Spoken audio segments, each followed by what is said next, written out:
అతడు నన్ను ప్రేమిస్తున్నాడు. ఎవరైతే దేవుడిని ప్రేమిస్తారో దేవుడు వారిని ప్రేమిస్తాడు, వారిని కనపరుస్తాడు. ప్రియులారా, నన్ను కనపరచు వారిని నేను కనపరచెదను, నన్ను ప్రేమించు వారిని నేను కూడా ప్రేమించను. అంత మాత్రమే కాదు, ప్రేమించేవాడు ఏం చేస్తాడంటే ఆయన నామాన్ని ఎరుగుతాడు. యేసును ప్రేమించేవాళ్ళు ఏం చేస్తారు? ఆయన నామమును ఎరిగిన వాడు కనుక నేను అతనిని కనపరచను.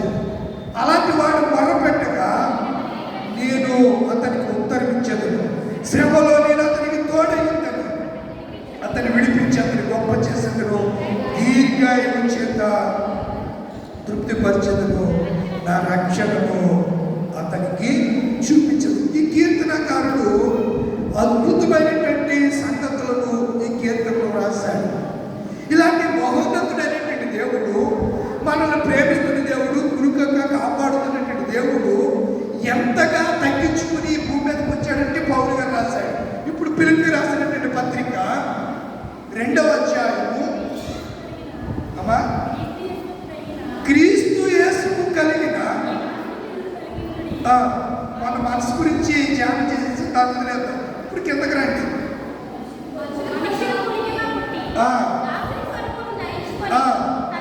ఎలా పుట్టాడంట? మనుషుని పోలికగా పుట్టాడు. ఇప్పుడు మనుషులతో మాట్లాడడానికి గాడి వచ్చి మాట్లాడితే, లేకపోతే వేరే వేరే రూపాల్లో వచ్చి మనిషితో మాట్లాడితే మనిషి ఉంటాడా, పరిగెడతాడా? ఇప్పుడు సింహం వస్తుందండి. సింహం వస్తే మీరు ఎవరన్నా నిలబడతారు అక్కడ? సింహం రూపంలో దేవుడు వస్తే ఉంటారా? ఏనుగు రూపంలో వస్తే ఉంటారా? లేకపోతే ఇలా మనం చెప్పుకోవడం చాలా ఉదాహరణలు ఉంటాయి. మనం ఎవరిని వ్యక్తిగతంగా కాదు కానీ ఉదాహరణగా అలా కాకుండా దేవుడికి రాయబడి మాట్లాడి మనుషుని పోలికగా పుట్టి ఎలా వచ్చాడైనా మనతో ఉండటానికి, మనతో మాట్లాడడానికి, మనల్ని రక్షించడానికి ఆయన ఎలా వచ్చాడు? మనుషుని పోలికగా పుట్టి దాసుని స్వరూపం. దాసుడంటే తగ్గింపు కలిగినటువంటి జీవితం, సరైనటువంటి ఘనత లేనటువంటి జీవితం, సరైనటువంటి వసతి లేనటువంటి జీవితం, సరైనటువంటి స్వాతంత్ర్యము లేనటువంటి జీవితం దాసుని జీవితం. అలాంటి వాడిగా దాసుని స్వరూపమును ధరించి, రిక్తుడంటే ఖాళీ అని చెప్పారన్నమాట. ఆకారానికి మాత్రం ఎలా కనబడుతున్నాడు? ఆయన మనకలాగా కనబడుతున్నాడు. అనగా అది మన అంశం. అది అనగా మరణము పొందునంతగా, అంటే అనగా సిలువ మరణము పొందునంతగా ఏం చేశాడు? తగ్గించుకున్నాడు. క్వాలిటీ ఈ దినాన్ని మనం చూసాం. తగ్గింపు ఎంతగా తగ్గించుకున్నాడంటే మరణము పొందునంతగా. ముందు మాట అంటే విధేయత చూపుని వాడే తను తాను తగ్గించుకునేది. విధేయత చూపించాడు, తగ్గించుకున్నాడు. విధేయత లేకపోతే తగ్గింపుడదు, విధేయత లేకపోతే తగ్గింపుడదు. పిల్లరా, కనుక మనము ఎవరికి విధేయులుగా జీవించాలి, ఎవరికి విధేయులుగా మనం ఉంటున్నాం. ఇప్పుడు చూడండి, వాడికి అసలు విధేయత లేదురా, వాడికి అసలు విధేయత లేదు అని అంటారు. కొన్నిసార్లు వాడికి అసలు విశ్వాసమే లేదు, గతాన్ని మర్చిపోయాడు అని అంటారు. వాడికి నేను ఎంతో చేశాను, వాడికి ఎంతో మేలు చేశాను, వాడి ఆపదల్లో వాడిని ఆడుకున్నాను, కానీ వాడికి ఈరోజు నేను ఏమైపోయాను? శత్రువుని అయిపోయాను. భగవాడి కింద నన్ను వాడు చూస్తున్నాడు. ఎంత మేలు చేసావు, ఒక మంచాన పడుకున్నావు, ఒక కంచంలో ముద్ద తిన్నావు. ఈరోజు నేనంటే వాడికి ఎంత ద్వేషము, నేనంటే వాడికి ఎంతో ఈర్ష్య, నేనంటే ఎంత పగం నా మీద లేనిపోయి చాడీలన్నీ నా గురించి, నా వీక్నెస్ పాయింట్స్ అన్ని కూడా ఇతరులకి బాహాటంగా చెబుతున్నాడు అని కొంతమంది బాధపడిపోతారే. మరి యేసయ్య తన శిష్యులే తనను అవమానించితే, తన శిష్యుడే తనని అమ్మేస్తుంటే, తన శిష్యుడే తన పక్షాన్నించి ఐదొక్కలేగా మరొక పక్షానికి వెళ్ళి వారితో రాజుపడి డబ్బు కోసం యేసయ్యను అమ్మేస్తూ ఉంటే, యేసయ్య ఎప్పుడన్నా యోనాన్ని నిందించాడండి? చెప్పండిలా, నిందించాడా? ఎందుకు అమ్మేస్తావు, నేను నీకు ఏ ద్రోహం చేశానని ఎప్పుడన్నా యోధాని యేసు ప్రభు గారు అడిగారా? ఏ రోజు కూడా అడగలేదు. అంతము వరకు, చివరి క్షణం వరకు యూదాని యేసయ్య ప్రేమిస్తూనే ఉన్నాడు. ఈరోజు మారుతాడు, రేపు మారుతాడు. తన బ్రతుకు సరళతను, ధనాశ నుంచి, లోకాశ నుంచి అతడు విడుదల పొందుతాడని ఎదురు చూచాడు. తప్పిపోయిన కుమారుని కొరకు తండ్రి ఏ రీతికి అయితే ఎదురు చూచాడని యేసయ్య ఉపమానం చెప్పారో, పరలోకపు తండ్రి భూమి మీదకి వచ్చినప్పుడు ఆయన కూడా అలాగే ఏం చేశాడు? ఎదురు చూశాడు. కానీ యూదా ఆయన కౌగిల్లోనికి రాలా. ఆయన చేతులు చాపి మనకు పిలుస్తూ ఉన్న చాలాసార్లు మనము ఆయన కౌగిలిలోనికి రావులా. మనం ఆయన కౌగిల్లోనికి వస్తే, ఆయన హస్తాల్లోనికి వస్తే ఆయన మనల్ని ఏం చేసుకుంటాడు? హత్తుకుంటాడు, ఎత్తుకుంటాడు. ఆయన హత్తుకుంటాడు, ఎత్తుకుంటాడు.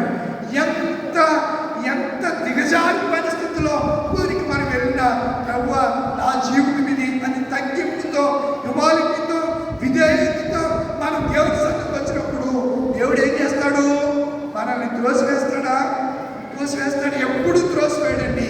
అదే మన దేవుడిలో ఉన్నటువంటి స్పెషాలిటీ, మన దేవుడిలో ఉన్నటువంటి అద్భుతమైనటువంటి గొప్ప గుణం. అది ప్రపంచంలో ఎవరికి లేదు ప్రియులారా. అందుకనే క్రైస్తవుడికి ఏముండాలి? క్షమాపణము ఉండాలి. మనం పరలోక ప్రార్థన అంటాము, మా అపరాధములను నీవు క్షమించినట్టు మా ఎడల అపరాధములు వారు చేసినటువంటి అపరాధములను కూడా నీవు క్షమించు అని పరలోక ప్రార్థన చేస్తాం. కానీ ఈ అపరాధములు ఎవరు క్షమించండి? చెప్పండి, ఎవరు అపరాధాలు క్షమిస్తున్నాం? ఎవరి మీద మనకి ఈర్చిపోయింది? ఎవరి మీద కక్ష పోతుంది? క్రైస్తవులుగా క్రీస్తు యొక్క రాకడ కొరకు, రాజ్యం కొరకు సిద్ధపడుతున్నటువంటి నా ప్రియ దేవుని సంఘమా, ఈ రాత్రి సంఘ విశ్వాసమైనటువంటి మనకు ఉండవలసినటువంటి గొప్ప గుణము, లక్షణం ఏంటనగా తగ్గింపు. యేసయ్య సిలువ మరణము పొందునంతగా విధేయత చూపి తగ్గించుకునేను అని రాశారు. ఎవరు రాశారు? మళ్ళీ చదువు మాట.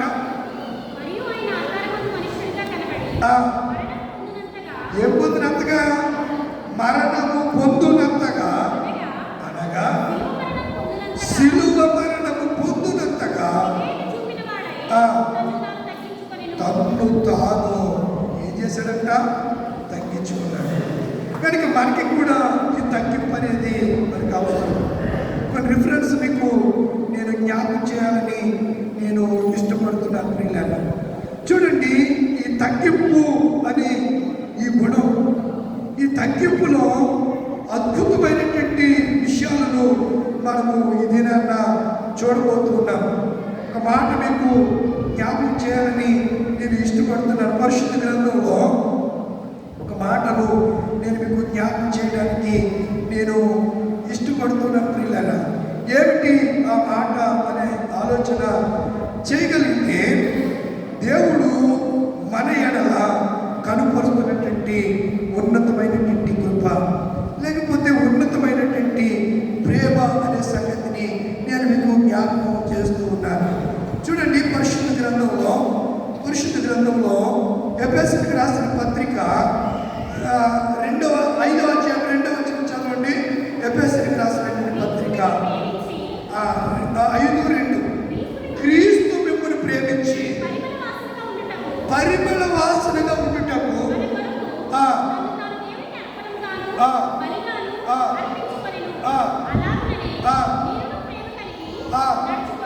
ఎలాగంట? పరిమళ వాసన ఉండటానికి క్రీస్తు తన్ను తాను అర్పించుకున్నాడు, తగ్గించుకున్నాడు. ఎవరు? క్రీస్తు. ఈ అపోస్తలుడైన పౌలు ఈ ఎఫెసీయులకు రాసిన పత్రికలో ఈ విషయాన్ని చెప్తున్నాడు. క్రీస్తు మిమ్మును ప్రేమించి ఏ వాసనగా ఉండాలనుకున్నాడంట? పరిమళ వాసనగా ఉండటకు తన్ను తాను తగ్గించుకున్నాడు. మరొక మాట చెప్తాను చూడండి. గలతీయులకు రాసిన పత్రిక 1వ అధ్యాయం 4వ వచనం.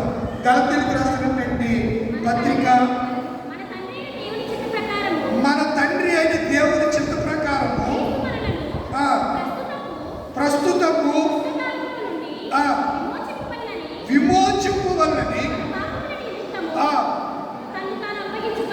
తన్ను తాను తగ్గించుకునేది. ఎవరి నిమిత్తం అంట? మన పాపముల నిమిత్తం. తన్ను తాను. మనం చేస్తే ఆయన తగ్గించుకోవడం ఏంటి? మనం చేస్తే ఆయన అప్పగించుకోవడం ఏంటంటే మన ఎడలో ఉన్న ఆయన ప్రేమ, మన ఎడలో ఆయన ఉన్నటువంటి ప్రేమ. చూడండి, తీతుకు రాసినటువంటి పత్రిక 2వ అధ్యాయం 14వ వచనం కూడా చదువుకుందాం. తీతు పత్రిక అపోస్తలుడైన పౌలు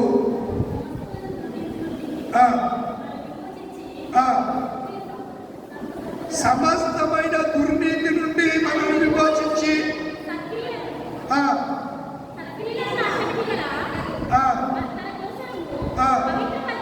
పవిత్రపరచుకొని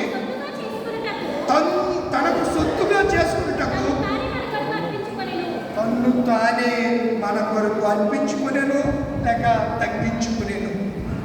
తన్ను తానే మన కొరకు తగ్గించుకున్నాడు, అర్పణగా చేయబడ్డాడు ఆయన. చాలాసార్లు మీరు పాడతారు కదా, సమర్పణ చేయము ప్రభువునకు నీ దేహము అని పాడతాము. ఎన్నిసార్లు సమర్పణ కలిగి ఒక తీర్మానం చేసుకుంటాం, ఆ తీర్మానాన్ని మరలా మర్చిపోయి యథారాజా తగాపదని లోకంలో కలిసిపోతూ ఉంటాం. లోకంలో కలిసిపోతూ ఉంటాం. యేసయ్య మాట మీద, యేసు మీద నిలకడలేనటువంటి జీవితాలు మనం జీవిస్తూ ఉంటాం. యేసు ప్రభువారు మరొక విషయాన్ని చెప్తున్నారు. పేతురు రాసినటువంటి మొదటి పత్రిక 2వ అధ్యాయము 23వ వచనం. పేతురు రాసిన మొదటి పత్రిక 2వ అధ్యాయము, ఆయన దూషింపబడి బదులు దూషింపలేదు,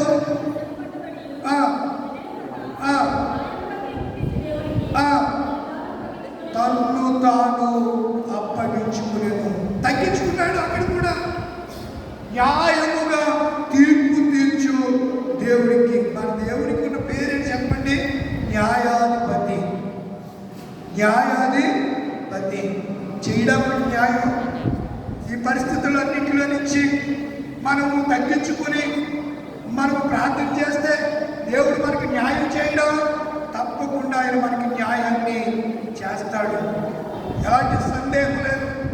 ఈరోజు ఆంధ్ర రాష్ట్రం అంతా కలవడంతో ముగ్గులు పెడుతున్న దినాల్లో మనం ప్రార్థన చేస్తే పరమందున్నటువంటి దేవుడు, శాసనాల్ని మార్చగలిగిన దేవుడు పరలోకంలో మరొక ఆయన ఉన్నాడు. ఆయన అంటాడు కదా, నా నామము పేరుట మీరు ఏది అడిగినను నేను మీకు చేస్తాను. మీరు నన్ను అడగండి, నేను చేయకుండా ఏది ఉండను. మీరు అడగండి.